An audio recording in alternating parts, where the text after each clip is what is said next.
Hi guys, welcome to Talk to Me Tuesday. It's Tuesday, October 9th, 2012, and this is Jennifer, and this is There and Back Again. I mentioned last week that Wednesday of last week we posted the very final block for our There and Back Again, also known as TABABOM, T-A-B-A-B-O-M,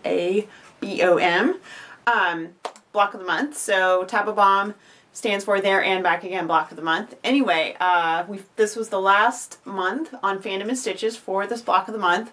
It originally was going to be 14 months long, but we shortened it to 13 and released the last pattern and the layout in the same week. So this is it. This was a combined effort between myself, Lilia, who also does Talk to Me Tuesday, her name's Lil Jabs, Michelle, who is Misha29 online, and Shinley P. And we all participated in the layout and the creation. Last year when the Project of Doom was wrapping up, I really wanted to work on another project, but I decided I really wanted to work on it with someone else. I wanted to do another block of the month, block of the week, something like that, but I wanted to do it with other people that I respected as designers and I knew were fans of the same thing. So I reached out to these ladies because I knew they had all had an interest in designing some Tolkien patterns. So I threw it out there and they jumped on it and we ran with it, and this was the result. It took us months of planning. We all made all of the blocks. We all made a quilt from it. You can see all of those on Fandom and Stitches. I posted them last week, fandomandstitches.com. And I want to kind of explain the way this quilt was intended to be expressed. My personal quilt was made using Northcott fabrics. I used only Stonehenge fabrics, which I fell in love with around, I don't know, maybe a year before I actually started working on this. But from the moment I saw that fabric, all I could think was stone walls, caves, castles, that kind of stuff, because that's kind of how my brain works.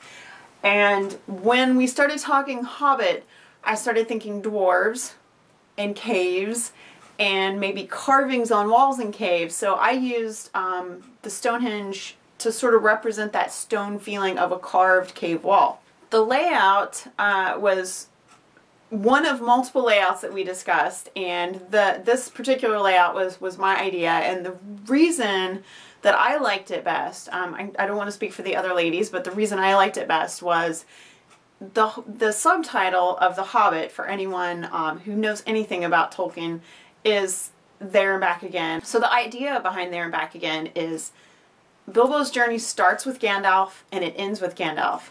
So we start with Gandalf, and then the dwarves show up, and then Bilbo leaves his home. He finds Sting when they meet the trolls, the very solidified stone trolls. They go to Rivendell. He finds the ring and meets Gollum. They're rescued from the goblins and from the wolves by the giant eagles. They meet Bjorn. They travel through and out of Mirkwood Forest.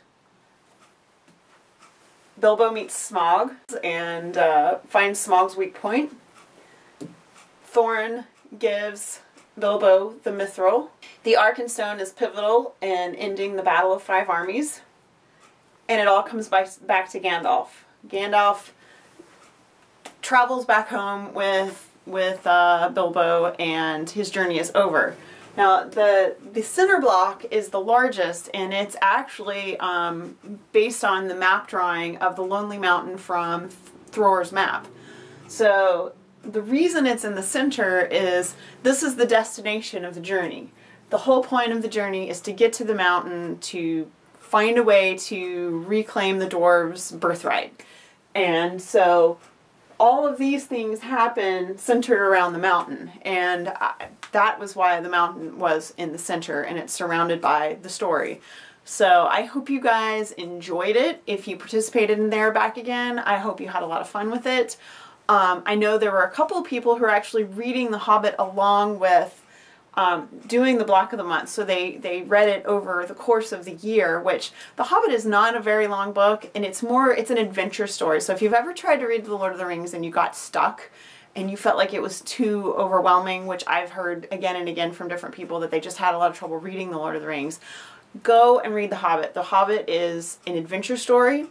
It was actually written by Tolkien for his children. He told it to them as a bedtime story, and it is, as the title says, a there and back again journey. I think you'll really enjoy it. If you can't get through The Lord of the Rings, I have a suggestion for that too. I highly recommend the audiobooks of The Lord of the Rings. They are read in a beautiful voice by a fantastic actor. He does all the voices. His name is Rob Inglis. He reads The Hobbit and he does The Lord of the Rings. And if you can't get through the books reading them, definitely check out the audiobooks. They're amazing. The Hobbit audiobook, read by Rob Inglis, is actually the first audiobook I ever bought and owned, and it's the one that got me hooked on audiobooks.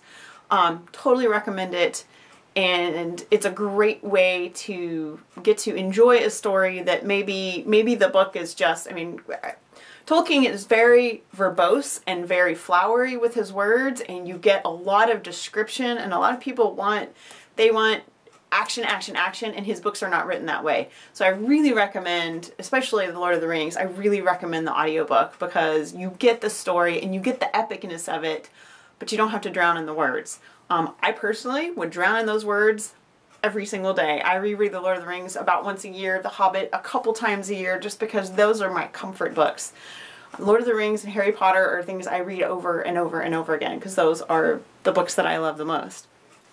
So definitely go to Fandom and Stitches, check out Michelle and Lilia's and Shinley's quilts that they made from this. Lilia's is actually done completely.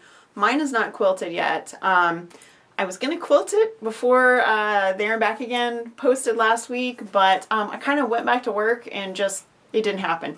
So it will get quilted, it's just not quilted yet. But I am super, super excited that I finally get to share it with you. I love doing Block of the Months. I especially love doing projects where we only reveal a little at a time and there's a grand reveal at the end because it's just so much fun to do. So small amount of crafties. I have a Halloween costume that is sort of in progress if you consider having the fabric and the thread progress. So basically it's a very long flowing hood for Elena's costume. She's assembled almost all the rest of it. She just needs this hood, and there's one prop she and I are going to make together, and then that'll be done.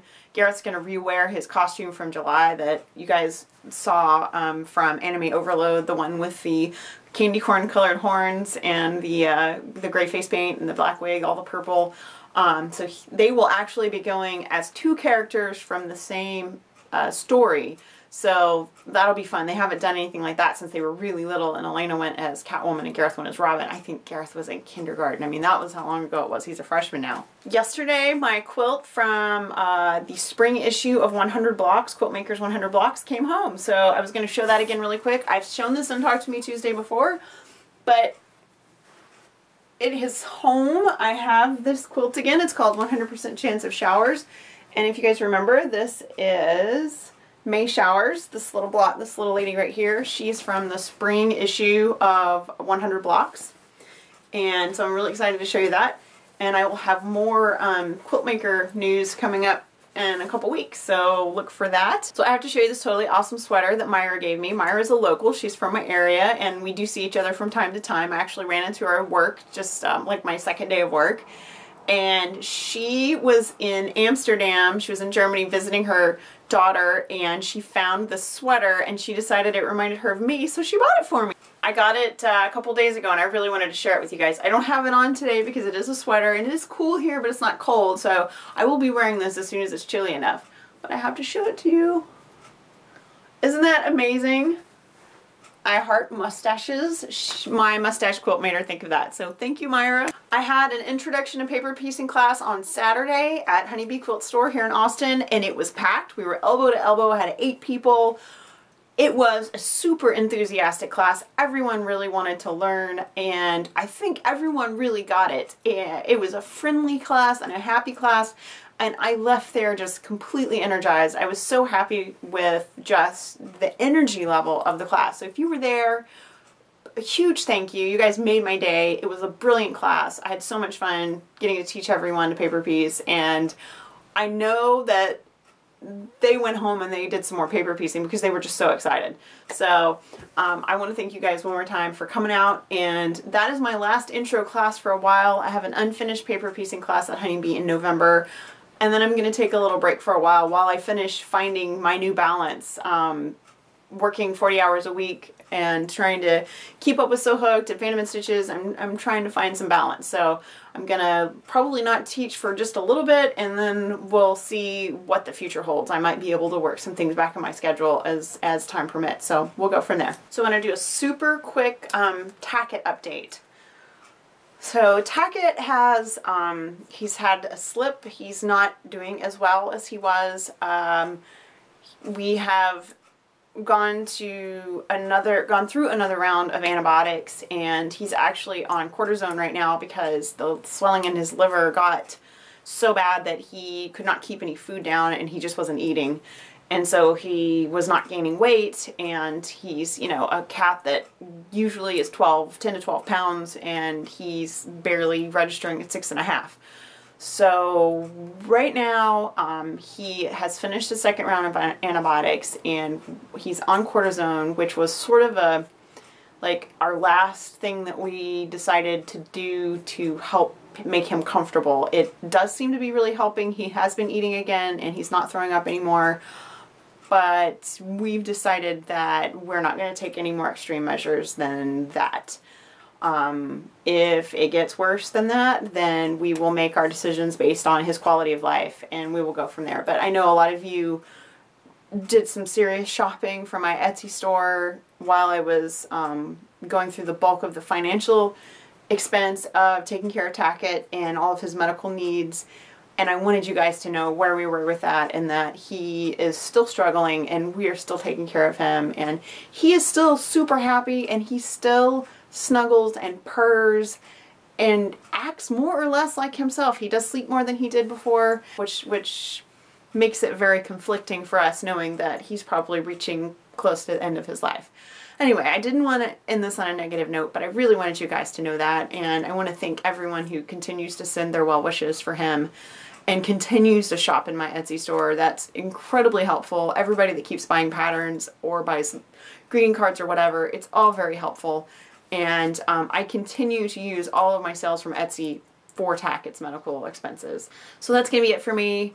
Sorry to end on a little bit of a downer. I hope you guys enjoyed this week's video. I am still working full time. I'm still doing my best to keep up, and I will see you guys next week. You guys take care. Bye.